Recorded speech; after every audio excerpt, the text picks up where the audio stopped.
Y tenemos en nuestros estudios, en línea lo tenemos a Eugenio Semino, que es el defensor de la tercera edad, un gerontólogo de nota, pero además con gran conocimiento de esto, ¿no? de saber qué pasa con el ANSES, con los jubilados y con lo demás. Así que el primer saludo se lo damos a Eugenio. Buen día, Eugenio. ¿Qué tal? Qué gusto poder saludarlo, un placer, ¿eh? Bueno, también para saludar para nosotros y para usted, doctor, el doctor Diego Seguí, que es del GEM acá en la provincia de San Juan, pero fundamentalmente es un hombre conocedor también de no solamente de lo que le pasa a la Argentina, sino también su gran conocimiento en su condición de abogado. Buen día. Buen día, doctor. ¿Cómo le va? Un saludo desde San Juan. Un placer, un gusto poder conocerlo, ¿eh? Bueno, ahí está. Me gustaría, porque empiezo a recibir cosas de la gente, doctor, y hay un tema que es muy central porque tiene que ver con los medicamentos de los adultos mayores, porque por un lado hay una suerte de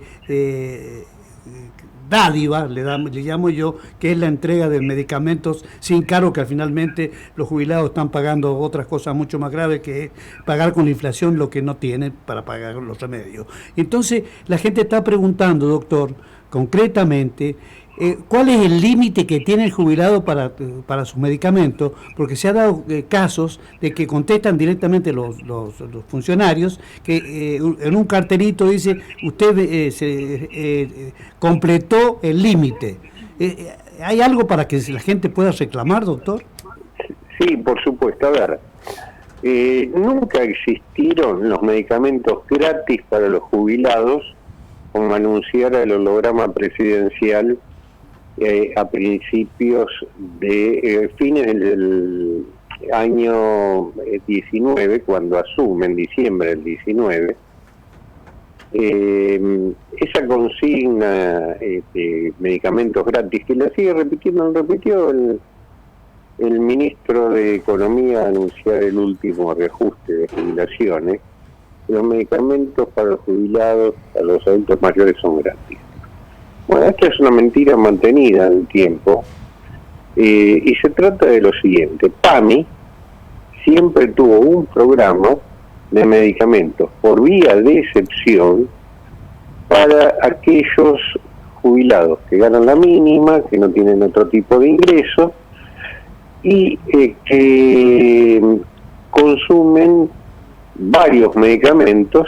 Este programa, que cubría a diciembre del 19 1.300.000 beneficiarios de PAMI, se extendió a 1.700.000 aproximadamente.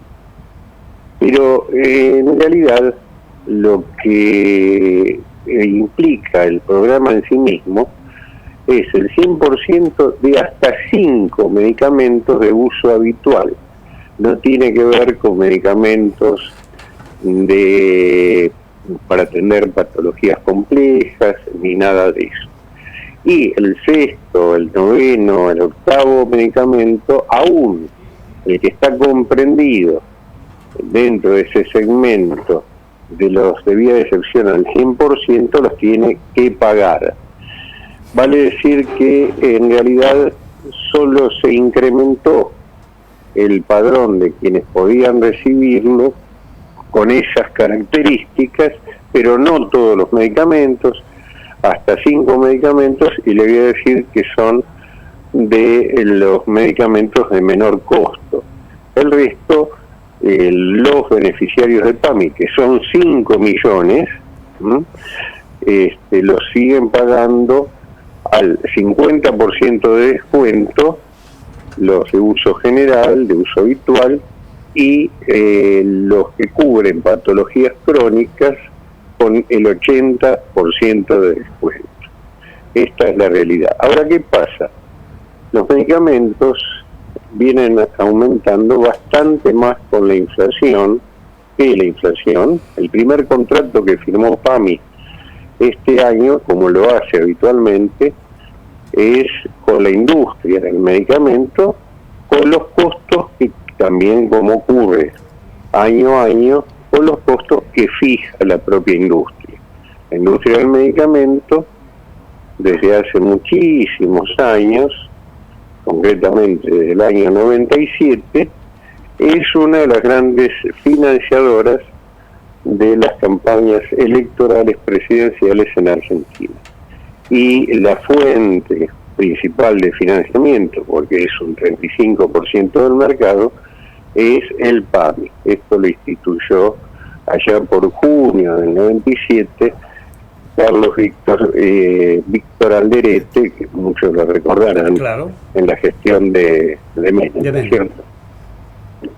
Sí, Diego, me gustaría, Diego, seguir que se incorpore con alguna pregunta, porque él es un dirigente político, trabaja mucho en tribunales, pero además habla con mucha gente, es un hombre muy inquieto y además muy inteligente, eso lo digo yo. Doctor. No, yo quería aprovechar en este tren de hacer cierta docencia por la audiencia que seguramente nos está escuchando. Doctor, preguntarle si brevemente me puede dar una opinión respecto a esta ley recientemente sancionada de reforma previsional que, bueno, ha incluido en principio un universo de personas que van a poder por esta vía, por esta cantidad de caminos y posibilidades, acceder a un beneficio jubilatorio. ¿Qué opinión tiene al respecto, doctor? ¿Cómo lo ve? Mira, estamos ante una situación en ese sentido gravísima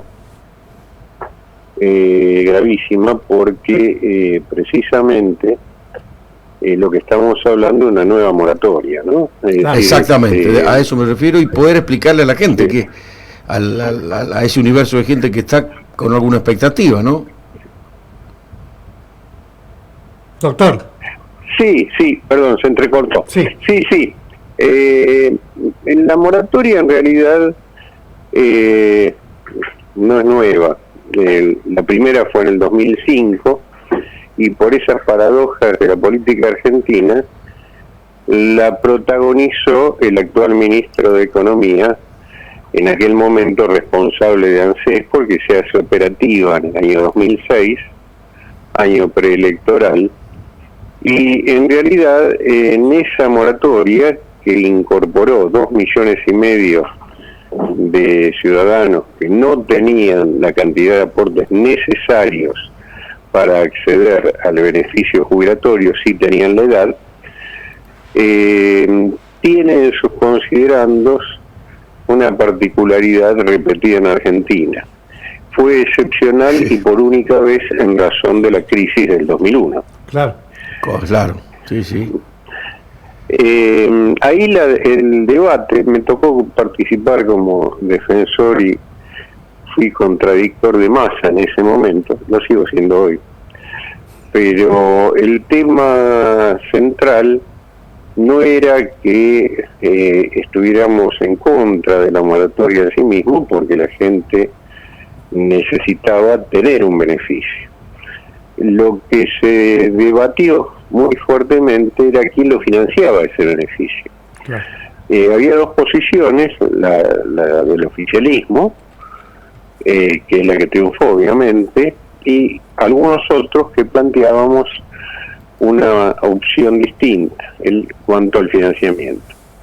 Recordemos que era una moratoria, como las luego posteriormente, donde quien ingresaba compraba su deuda para con el sistema y la pagaba en 60 cuotas, es decir, en 5 años, que se le descontaban del beneficio una vez otorgado. Por lo cual, con ese descuento de cuotas no se financiaba el total de quienes ingresaban. Y esa era la discusión, porque para nosotros, muchos de distintos expertise y distintos cargos, planteábamos que el financiamiento debía venir del Estado, tenía que ponerlo el presupuesto nacional. Mientras que decía la posición que finalmente se aplicó y que luego se siguió aplicando, es que el financiamiento venía del propio sistema, es decir, de los jubilados que ya estaban en el sistema, porque recordemos que tenemos un sistema de reparto asistido, ¿no es cierto? Claro. Así que se fue prorrogando a través de los años, 2014. Bueno, recordarán de aquella que se le puso eufemísticamente el nombre de jubilación de amas de casa. Sí, sí. En realidad era una moratoria más para amas, amos y para cualquier otro que no tuviera los aportes hechos. Y se fue prorrogando a través de los años, y en el 2014 hubo una nueva moratoria que benefició fundamentalmente a mujeres. Se calcula alrededor también de 600, 700 mil, que se prorrogó hasta el mes de diciembre del 2022, hasta el 31 de diciembre del 2022, y ahora se volvió a una moratoria de similares características, con un financiamiento más extendido, porque ya no es en 50 cuotas el repago, sino en 120, es decir, a 10 años, porque a dichos de ANSES, no tenemos otra comprobación al respecto, habría entre 700.000 y 800.000 personas que están en condiciones de edad para jubilarse y no tienen los aportes hechos, ¿no? A ver, doctor, ¿algo más? No, y otra vez, doctor, el mismo sistema de autofinanciamiento, ¿no? Exactamente. Mira, esto, perdón que te tutee, pero Sí, por supuesto. debo duplicarte en edad. Mira, el tema es el siguiente. Ya hay más de 80% de los jubilados que están en la mínima. La mínima. Y en una mínima que es absolutamente misérrima. Recordemos que al día de hoy es 58.500 pesos, con lo cual no cubren una cuarta parte de la canasta de necesidades básicas. Vale decir, aquellos que van a ir ingresando, lo que va a pasar, van a incorporarse a esa mínima un poquito más,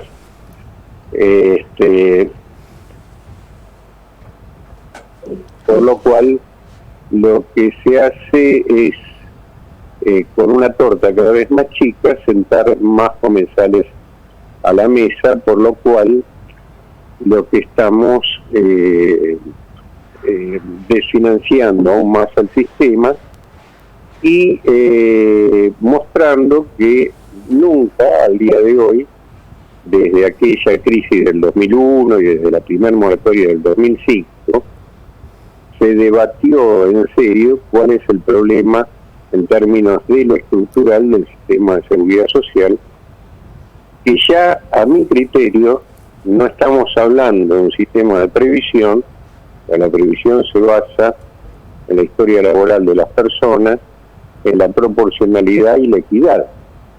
Así que yo creo que ya con lo que va a ser un 90% de jubilados en una mínima, que por otra parte se le agrega un subsidio que es absolutamente discrecional, que no es remunerativo y que depende de los criterios de quien maneje la economía en Argentina, es decir, son las viejas decisiones del príncipe, ya no tiene que ver con el derecho de las personas. Lo que estamos viendo es que estamos frente a un programa extendido de subsidios por la edad. Claro. Se entiende perfecto. Sí. Ha quedado absolutamente el sistema original, si es que se puede decir,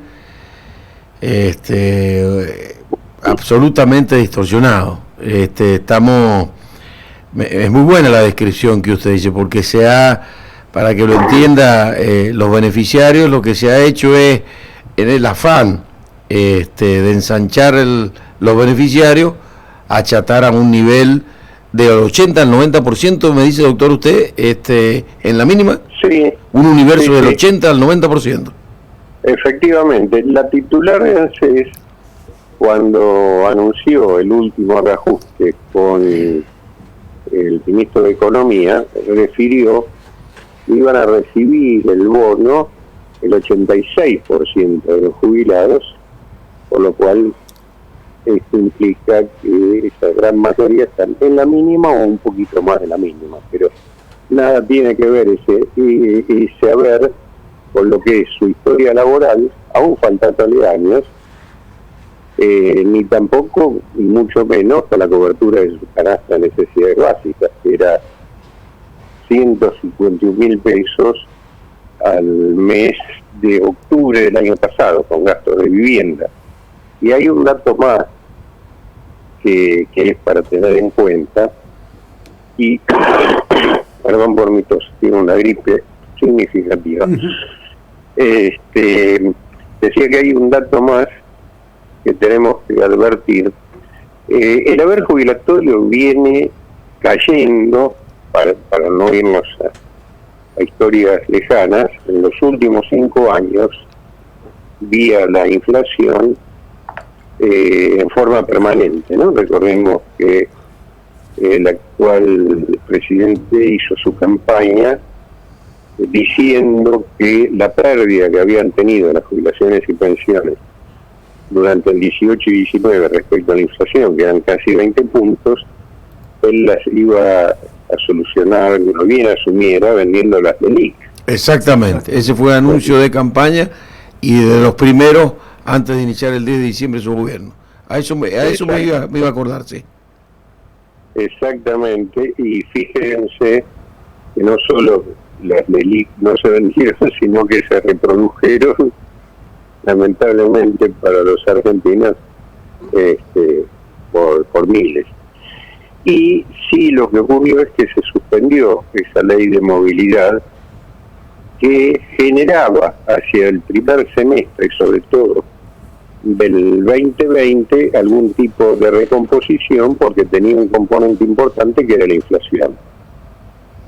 Bueno, se suspendió, se dieron reajustes en el 2020 a partir de marzo por decretos de necesidad y urgencia. Nosotros tenemos un amparo colectivo tachándolos de inconstitucionales, pero vale recordar que en el primer decreto, el de marzo del 2020, lo que se hace es volver a achatar la pirámide, ya en forma descarada, porque se aplicaron índices decrecientes desde aquellos que ganaban la mínima, 14.400 pesos en la época, se les dio el 11.56, próximo a lo que hubiera generado la ley suspendida, pero de ahí en más, por un principio, entre comillas, así lo dice el decreto, de solidaridad, el que ganaba un poquito más ya tuvo un índice menor. Por ejemplo, el que ganaba 18 tenía que aportar al 11.56 del que ganaba 14.400, entonces el índice era del 10%, y así sucesivamente hasta llegar a los saberes más altos, que estaban en el orden de los 100.000 pesos, donde se les dio solo el 3.7%, por lo cual esto generó una gran litigiosidad. Bueno, es materia también de nuestro amparo colectivo. Todo eso está en la Corte, ya todas las cámaras federales, las provinciales, fallaron a favor de los jubilados.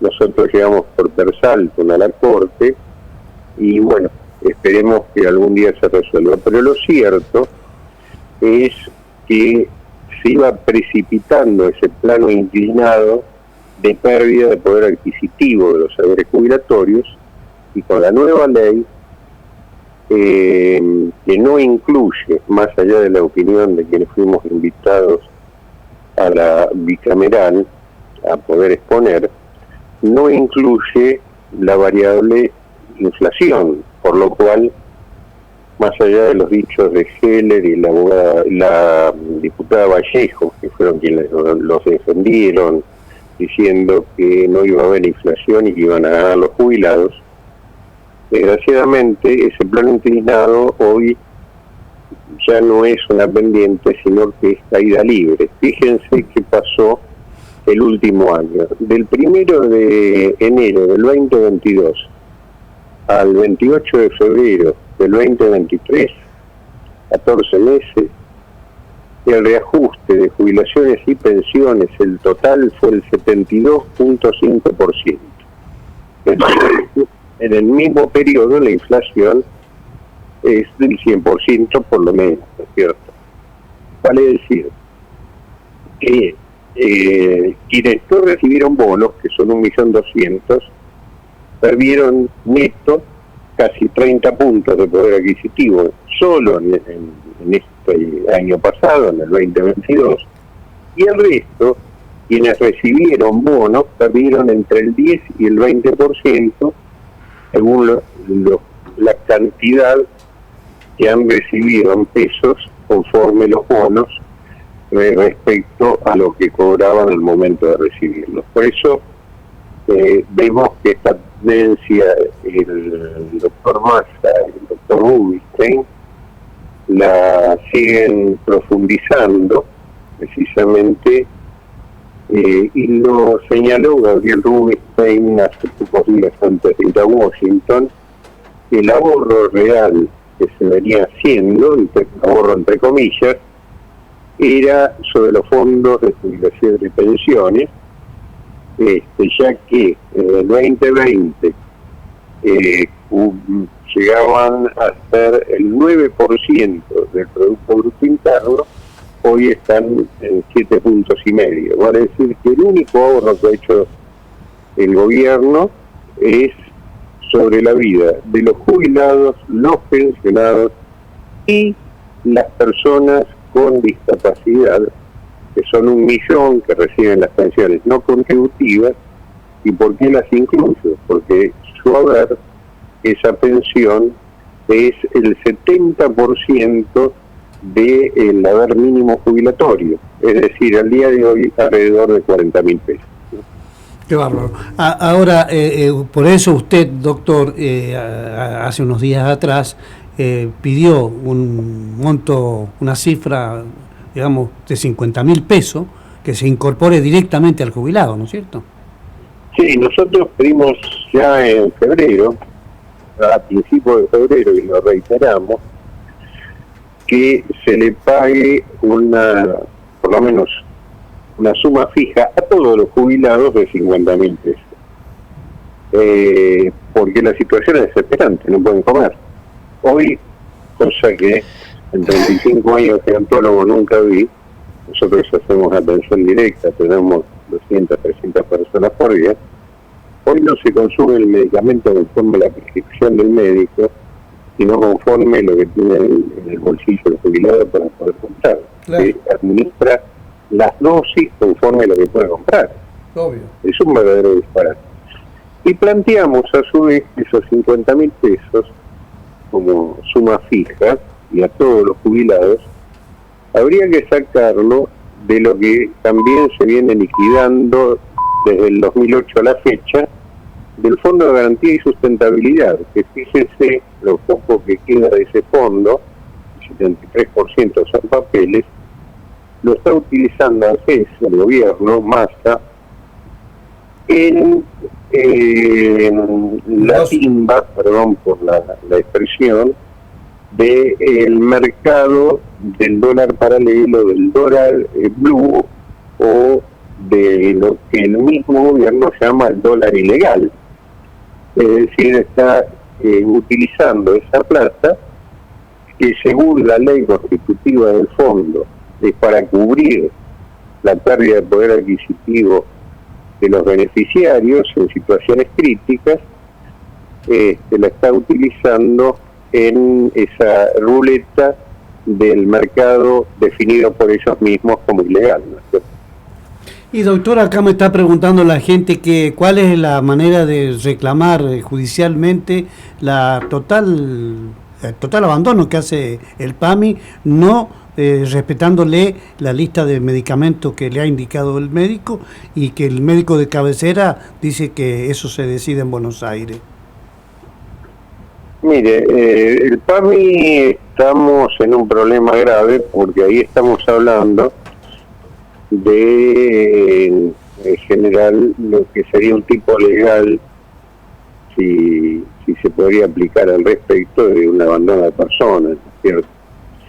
Esto es imposible probarlo, pero evidentemente lo que nosotros desde la Defensoría solucionamos problemas puntuales de ese tipo a partir de los reclamos a PAMI, pero lo que se está usando desgraciadamente como si fuera una medida ordinaria. El doctor, que es abogado,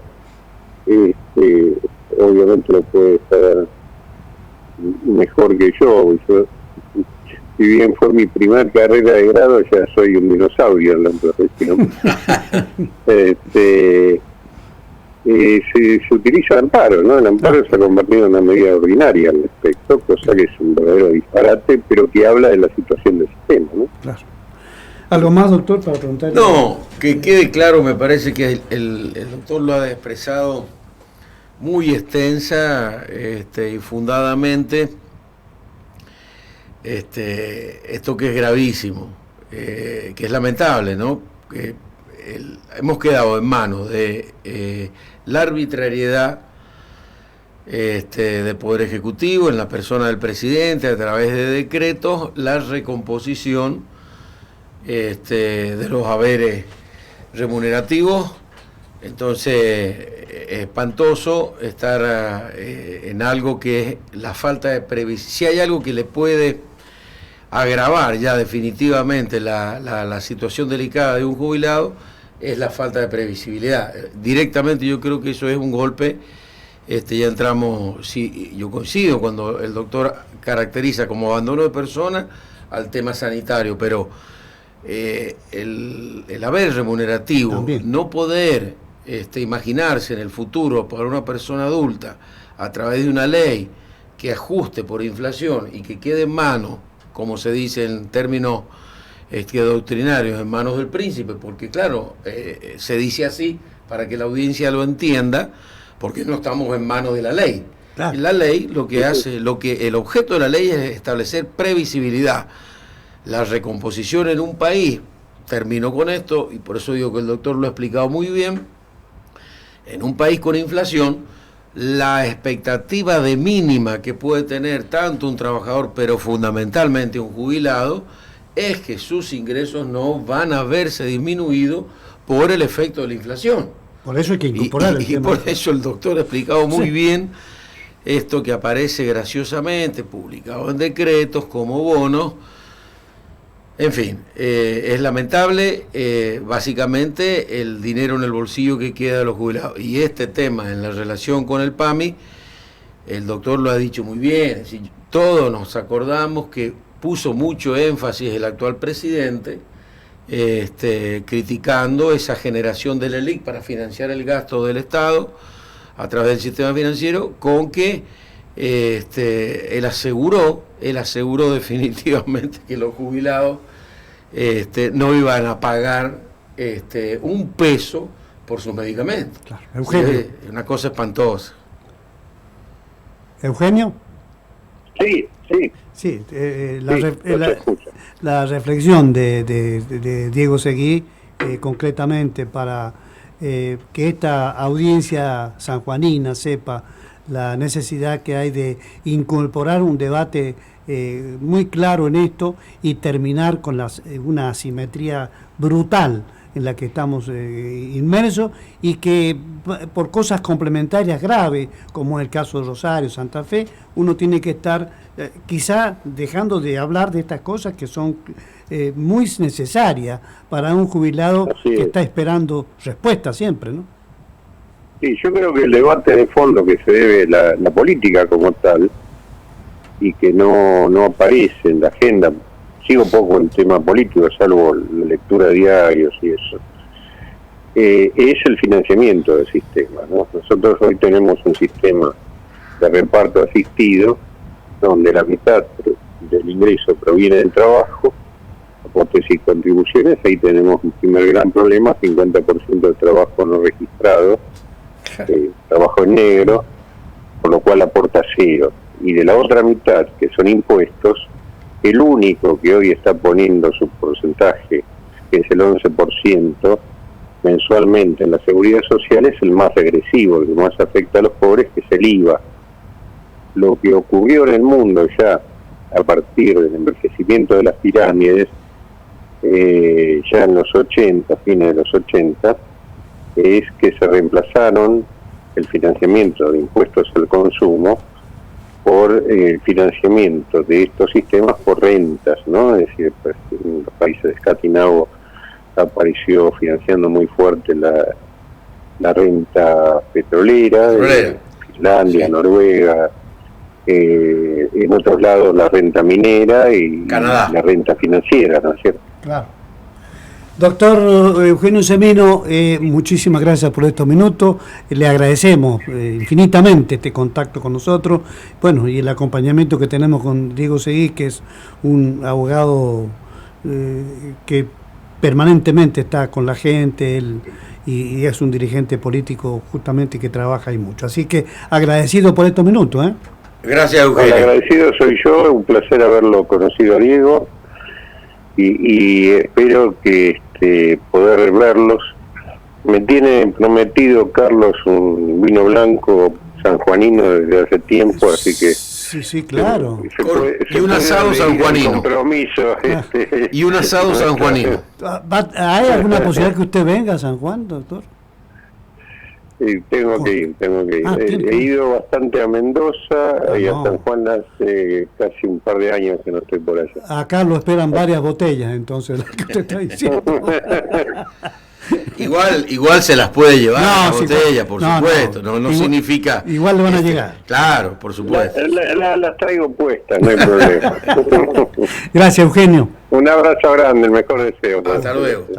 10 de la mañana, 40 minutos, qué conversación, ¿no?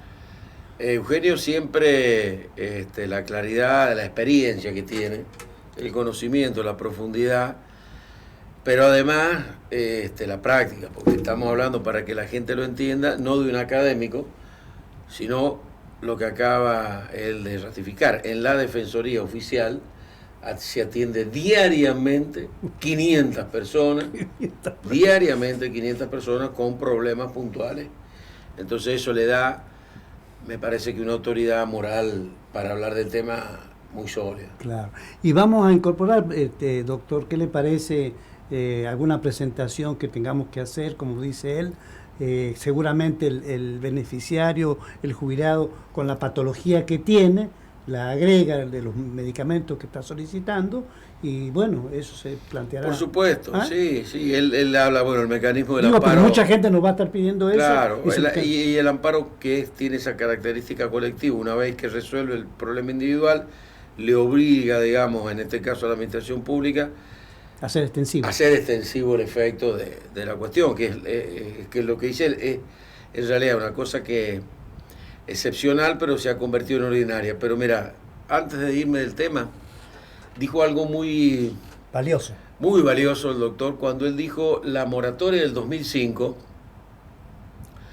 y la moratoria de hoy, en sus considerandos, hablan de un régimen de emergencia y excepcional en la ley. En el 2005. El 2005, y se prorrogó hasta la fecha de hoy. Eso que dice el doctor en materia del derecho previsional, en la Argentina, yo te diría que todo el universo del derecho fiscal, que es el impositivo, yo estudiaba en la facultad años 80 y el profesor de derecho tributario, que era contador y abogado a la vez, en general los especialistas de derecho tributario reúnen esa condición, nos dijo eso. O sea, que lo que dice Eugenio Semino es tal cual. Si vos analizás la legislación argentina, las leyes que en sus considerandos le dicen a la ciudadanía que es por única vez, son las que quedan para siempre. ¿Vos te acordás del impuesto al cheque? Claro. Era por única vez. Sí. Era por un ejercicio presupuestario. Y sigue. Y tiene 25 años. Por eso. El impuesto al cheque, que es una cosa absurda. Absurda. Cheque que de paso ya ni se usa, no sé. Claro, bueno, pero igual la transferencia te la toma como tal. Te la toma como tal. Tal cual. Como giro, como transferencia, por eso te quiero decir. Y esa ley es un ejemplo de lo que, bueno, el desmadre que hay en Argentina, es decir, que la emergencia, que las excepcionalidades se convierten en algo ordinario. Y las leyes, por lo inverso, las leyes que vos lees en su expresión de motivo, en su fundamento, que van a ser para siempre, apenas duran un poco de años, porque terminan suspendiéndola porque no la pueden aplicar. Y el ejemplo está en el derecho previsional. No quiero hacer un análisis político, pero Eugenio lo dijo. Macri se fue dejando una ley de ajuste por inflación en los haberes previsionales. Bueno, por eso te digo, y los jubilados creyeron que esa ley ofrece la garantía, Carlos, en cualquier sistema republicano, una ley no se anda cambiando, ¿me entendés?, todos los días.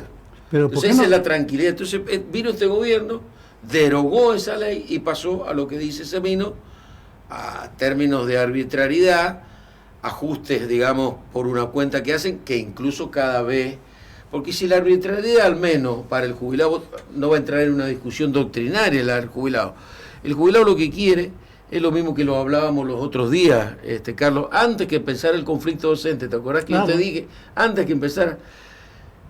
No puede el Estado en el sector público no reconocer la pérdida del poder adquisitivo por inflación. ¿Por qué? Porque del otro lado el Estado, por ejemplo, sí ajusta por inflación o más el impuesto automotor. Claro. ¿Me entendés? Es decir, para cobrar... Macanudo. El ajuste por inflación viene, lo aprueban, levantan las manos los diputados, listo. Ahora, cuando el Estado se convierte en deudor y tiene que pagar, aprovecha la inflación para quitarte un poco cada vez más. Y lo hace con los jubilados, espantoso. Y ahí te planteas las emergencias que quiere. Bueno, pero de todas maneras, el ajuste por inflación debe ser incorporado urgentemente al sector todo el sector público, todo. Porque no, vuelvo a repetirte, no puede el Estado para recaudar. Por eso es que vos escuchás a veces y leés, aumentó la recaudación, que son noticias permanentes que se brindan. Como que aumentar la recaudación significa que estamos... Claro, no, pero aumentó la recaudación y bueno, aquí hablamos de gasto. Sí, el gasto también aumenta, pero lo curioso es, y aquí entramos en otro debate, que es decir, son rápidos para gastar en otras cosas, que es lo que le está diciendo ahora los docentes de San Juan, descontrolan, tienen una generosidad para el gasto, digamos, en festivales deportivos, la fiesta del sol y demás, pero es lo que dicen los docentes, pero a la hora del gasto público, que no es, a ver, si lo que están pidiendo el sector público, en particular los docentes, es nada más que ajustar por inflación, Carlos. Claro. No hay recomposición salarial. Exactamente. Esta es la verdad, los sindicatos no están obteniendo recomposición salarial ninguna. ¿Querés escucharlo? Porque vamos antes de pasar al próximo bloque, pero quiero que, ya que tocas el tema docente, le vamos a pedir a Tony lo que decían en el departamento de Iglesia, lo que decía el sector docente al gobernador y qué le respondía Sergio Uñat acerca de la cuestión que se está debatiendo y que tiene que ver con este famoso 71% que el gobierno de San Juan le dio al sector docente, pero en general a toda la administración pública, el 71%, ¿no? Por eso te digo, lo habíamos hablado, aquí hay dos cosas con el tema en general salarial del sector público. Para que sigamos en este esquema, a los jubilados, ya lo dijo muy bien Semino, la recomposición es arbitraria, depende de decretos que se van dictando y que están yendo a la baja. Ahora, el sector público activo, en el caso puntual de San Juan, ¿cómo se obtiene esa? Vuelvo a repetir, porque se utiliza mal algunos periodistas, recomposición salarial no es recomposición salarial, es cuando supongamos en un esquema de estabilidad, de inflación normal, te quiero decir anual, 2, 3, 4%, vos de ganar 100 pasás a ganar 120. Eso es recomponer salarialmente. Claro. Ahora, ajustar salarios por inflación, que es lo único que se está discutiendo en paritaria. No hay a nadie que le estén aumentando el sueldo. Escuchamos lo que este diálogo que tenía el gobernador en Iglesia. Necesitamos un 80%. Entonces, pero que se aproxime a cortar los plazos No estamos pidiendo más, ¿no? Si te digo que sí, te voy a mentir. Entonces yo creo que hay que hacer un esfuerzo. No les voy a poder pagar, la grilla salarial les va a ser insuficiente a ustedes. Recuérdense que yo tengo enganchado todos los trabajadores de la administración pública, incluidos también los municipales. Porque estamos No lo está dando, muy debajo yo de la lo sé, canasta pero básica. mira, pero es la mejor paritaria del país. Si ustedes creen que esta provincia, que naturalmente no es la más rica del país, puede dar 5 o 6 veces más de lo que da cualquier otra provincia, es imposible, ¿me entiendes? Les voy a mentir. Gracias a la posibilidad que nos da, es reabrir el diálogo con todos los docentes sanjuaninos. Eso es básicamente. Me quedo con la inquietud. Que los reciba, a los autoconvocados. Bueno, ahí decía que esta es la mejor paritaria del país. Está bien, pero a ver, Está pongamos bien. en contexto. Tenemos paritarias, pero las paritarias son para...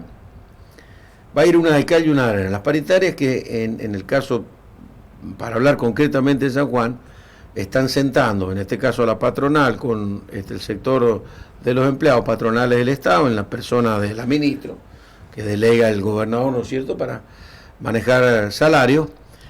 Lo que están haciendo es discutir qué le pasó al empleado público durante el año pasado con la inflación, ¿me entiendes? Entonces, porque eso está, entonces decir, bueno, ¿cuánto ha sido la inflación? Eso es una pérdida del poder adquisitivo, ¿me entiendes? Entonces, lo que están ofreciéndole es que no sigas perdiendo tanto, pero no recomponiendo ningún salario. Y en esa negociación, el gobernador dirá que es la mejor o la peor. En realidad, a la gente no le interesa en un sistema federal compararse con otras provincias. Lo que le interesa es cobrar que la inflación no le haya hecho mella. Y vuelvo a repetirte, el gobernador es injusto porque él, para cobrarle a ese mismo docente, a vos, a mí, pero digo puntualmente, ese docente con el que está hablando, para cobrarle, si ese docente va en auto a dar clases, el impuesto de automotor se lo han ajustado por inflación al impuesto. Claro. Y el salario no. Entonces digo, ¿cómo? A ver, hay que ser equitativo. Si a mí no me vas a recomponer lo que he perdido por inflación, y entonces tendrás que hacer lo mismo con el impuesto automotor. ¿Se entiende lo que quiero decir? Sí, totalmente. Y bueno, entonces no lo aumentes más que la inflación. Claro. Lo aumentan con la inflación o más. Esto es lo que me parece que el gobernador, y para eso no hace falta compararse con ninguna provincia, le debe de explicar a la sociedad de San Juan. Entre lo que él hace para... Claro, lo que hace para recaudar. Para recaudar. Porque el fenómeno de la inflación, esto por eso te decía una vez que no lo ha generado ni Uñac ni lo puede generar ningún gobernador. No, el fenómeno de la inflación es materia, es un problema de gasto público esencialmente nacional. Es un resorte de la nación. Muy bien, la inflación produce y causa este efecto. Ahora, ¿qué hace el gobernador con este fenómeno? Y te dice, mira, para gastar yo te voy a ir quitando porque mediante paritarias te voy sacando, como dice ese mismo que le hacen a los jubilados, con los decretos, ¿me entiendes?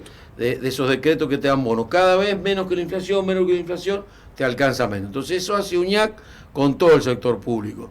No te ajusta el salario del sector público por inflación, pero el impuesto automotor sí. No me parece justo. Y esto sin decir, Carlos, después qué haces con la plata, porque los docentes con todo derecho tampoco interesa, porque yo a veces me dicen algunos amigos del oficialismo, no, pero no podés comparar, porque el gasto quizá, pongamos puntualmente, de la Fiesta del Sol no solucionaría el problema. Primero que no sabemos el gasto. Empecemos por ahí, ¿vos lo sabés? No. Primero, sí, para discutir, pues tendría que decir, pues, parece que ellos lo saben y nosotros no. Porque ellos te dicen, el gasto de la Fiesta del Sol no podría resolver el problema docente. Bueno, la primero que tendría que decir el gobierno, ¿cuánto gastaste para saber cuánto podría resolverlo? Primer tema que no hace el gobierno, no hace cosas transparentes, después te enterás, porque hoy con las redes sociales te enterás de cosas que son genuinas. Es decir, contrataciones directas de servicios altísimos. O de artistas. Pero pero de todo lo que tiene que ver, contrataciones directas, una falta de transparencia total, es decir, no hay un concurso de precios para poder gastar menos. Bueno, entonces, lo primero que nos debe decir si es legítimo lo que dicen los docentes. ¿Por qué gastan en esto y no hay para nosotros? Porque el gobierno te tiene que decir, no es que no me alcanza. Te dice, mira, en la Fiesta del Sol hemos gastado tanto.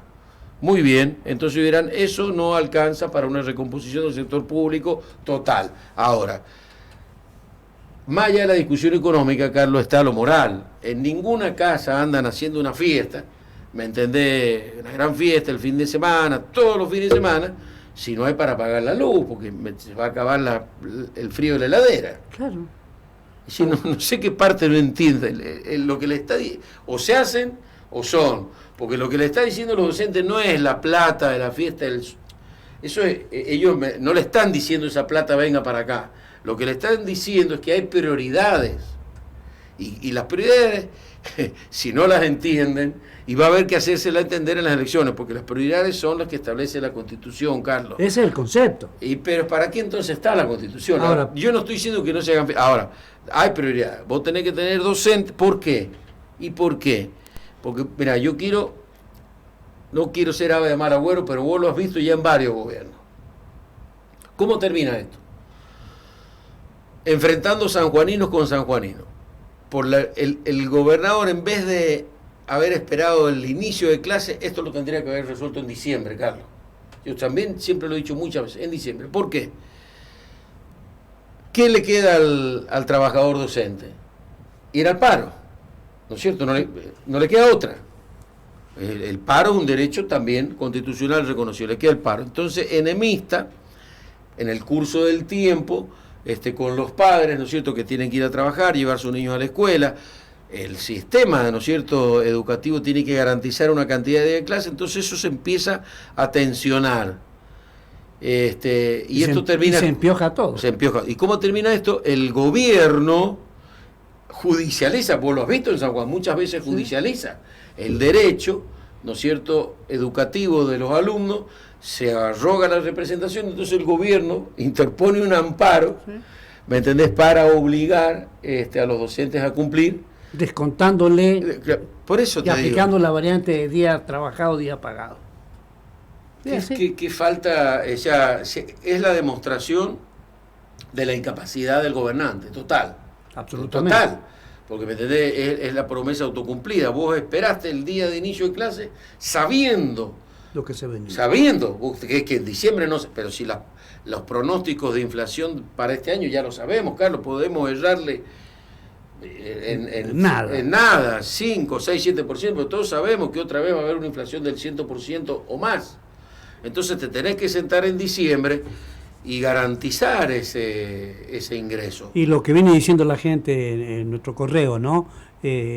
Doctor, que ¿por qué no publican oficialmente el gasto a través de internet de las licitaciones, de todas estas cosas? Es que no hay.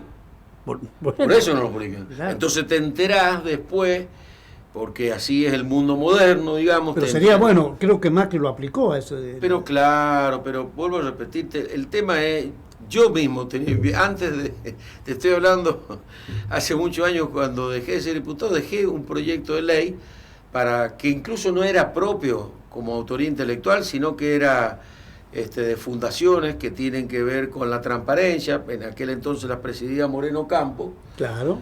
Que como protocolo yo te diría mundial. ¿Por qué? Porque para el ciudadano, que es el que hace el aporte, tiene que tener el acceso a lo que vos estás diciendo, al conocimiento del gasto. Claro. Entonces vos te enterás por medios informales ahora, bueno, que han contratado esos walkie-talkie, esos handy, por contratación directa, un servicio de 8 días para la seguridad en la Fiesta del Sol, qué sé yo, a 5 millones de pesos. Precios, ¿me entendés?, increíbles. Claro. Que son contrataciones directas. El régimen de la administración pública obliga, por el monto, a hacer muy excepcionalmente la contratación directa, pero lo menos que puedes hacer es un concurso de precios. ¿Y qué es un concurso de precios? Y vos tenés que cotizar. 6, 7. Claro. ¿Cómo hace a mí siempre me acuerdo, estas discusiones las tenía con el Daniel Cor, cuando hacía estas cosas en la municipalidad. Y le decía, fue tu gestión de concejal. Claro, no hace falta hacer un esfuerzo. Cualquier señora que va a la esquina hace una cotización de precio. Cualquier ama de casa lo hace todos los días, Carlos. Claro. Por eso, ¿me entendés? Cualquier ama de casa hace una cotización de precio. Va a la verdulería que sabe que el tomate cuesta menos que en la de la otra cuadra. Entonces está cotizando todo el tiempo. lo mismo hace para comprar el detergente, lo mismo hace para comprar la carne, está cotizando precios. Si lo hace un particular, entonces que el Estado, yo te diría que con más razón debiera hacerlo, pero no lo hace, no lo hace. ¿Por qué no lo hace?